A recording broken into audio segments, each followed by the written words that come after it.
Alrighty folks, let's see what's on the news docket today. We've got all the latest on MCU star Jonathan Majors' court case before Monday's sentencing, but we also have some fluffier news around if Taylor Swift is performing at Coachella or not. Granted, it's not all good, since we do have to discuss why Mike Tyson is terrified of Jake Paul, and how could I leave out that bombshell Matrix announcement that has more than a few fans worried about the franchise. Let's get into it. How about we get the icky news out of the way first so that we can all enjoy the fun stuff after? So Marvel Studios has parted ways with Jonathan Majors, who was set to play Kang, the central antagonist in the new multiverse saga of the MCU. Why? Well, after he was convicted on December 18th of 2 misdemeanor counts of harassment and harm of his ex-girlfriend, Grace Jabari, I can see why. The actor was arrested on March 25th on those harm and harassment charges after Jabari accused him of harming her in the back seat of a private car after she took his phone to read a text message he'd received from another woman. She alleged that he forcefully retrieved his phone from her, causing an excruciating injury to her right middle finger, and when she exited the car, he bopped her on the back of her head and then tried to force her back into said car, causing a cut behind her right ear. Fast forward to April 3rd, Judge Michael Gaffey denied the defense motion to set aside the verdicts and strip the guilty results against Jonathan Majors.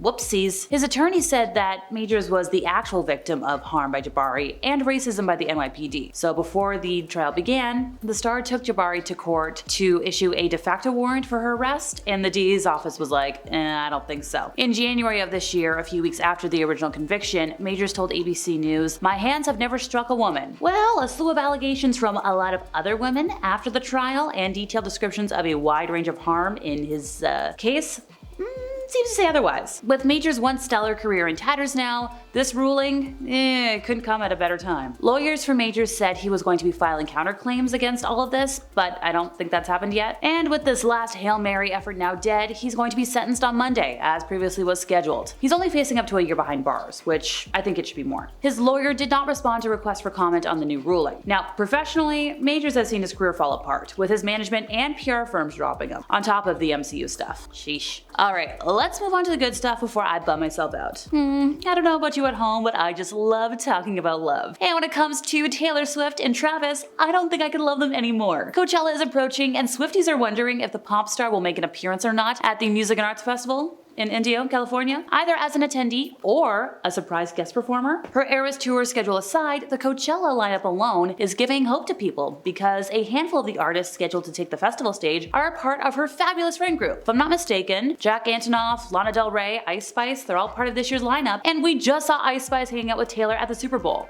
Come on, they're friends. Also, what if Travis is gonna be there? Technically, he is currently in his NFL offseason after the Kansas City Chiefs snagged the Super Bowl win back in February. Alright, time to consult the history books, folks, for evidence. The last time Taylor stopped by the festival grounds was in 2016, and I think that was the only time she ever attended Coachella, or as she iconically dubbed it, Bleachella, due to her bleach blonde hairdo at the time. Her then boyfriend Calvin Harris was headlining that year, so that made sense. On the flip side, Travis went to Coachella in 2022 and 2023 with his buddies, including best friend Eric Jones and Chiefs quarterback Patrick Mahomes. The Instagram caption for his attendance said, "Brochella went crazy." I think it was like a whole compilation of clips from the weekend, so maybe an appearance at Coachella 2024 isn't too crazy to imagine. Also, how cool would it be if Taylor actually performed there? Think about it. She hasn't released her version of Reputation yet, or if we're going back further, I don't think she's re-recorded her self-titled album yet, and that could be a great place to announce either of those. I also consulted my die-hard Swiftie fans for their opinions, so thank you a bazillion back, and she thinks it might be more likely that we get a performance of new music at Coachella, since with all the announcements from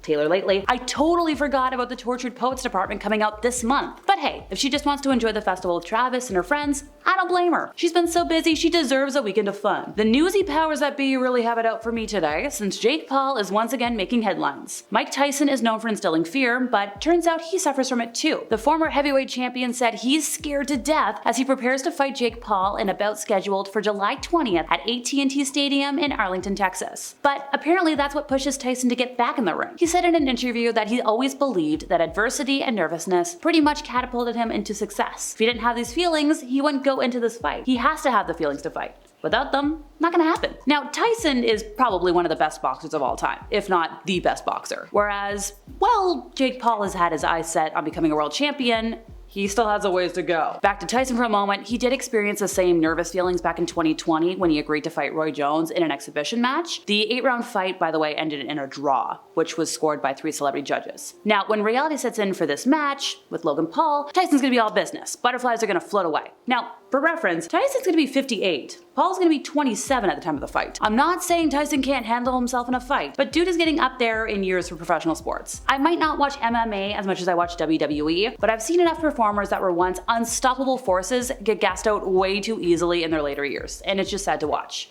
But nevertheless, I'm rooting for Mike Tyson here. And we're ending today with the moment you've all been waiting for, a 5th installment in the Matrix franchise. So Entertainment Weekly literally just announced that The Matrix 5 is in the works, this time directed by Zero Wachowski sisters. Instead, it's going to be handled by screenwriter Drew Goddard, and he's handling all the directing and filmmaking duties. He's going to write the script, he's going to produce it with his partner, Sarah Esberg, but don't panic just yet, like Lana is back. She's here to executive produce, so fingers crossed her guidance will come in handy. Warner Brothers Motion Pictures president of production, Jesse Ehrman, said the film will go deeper into the franchise's fantasy world, which is a pretty bold statement when the Matrix franchise's world is already pretty deep, and the lore is dense, especially if you add in stuff from like the Animatrix and the video game. No idea yet who is going to return, but I know I'm personally hoping for Keanu Reeves for reasons. Alrighty folks, that's it for today's roundup. I've been Alexa, the resident emo girly. Let us know in the comments what you thought of today's format, and maybe I'll see y'all again sometime.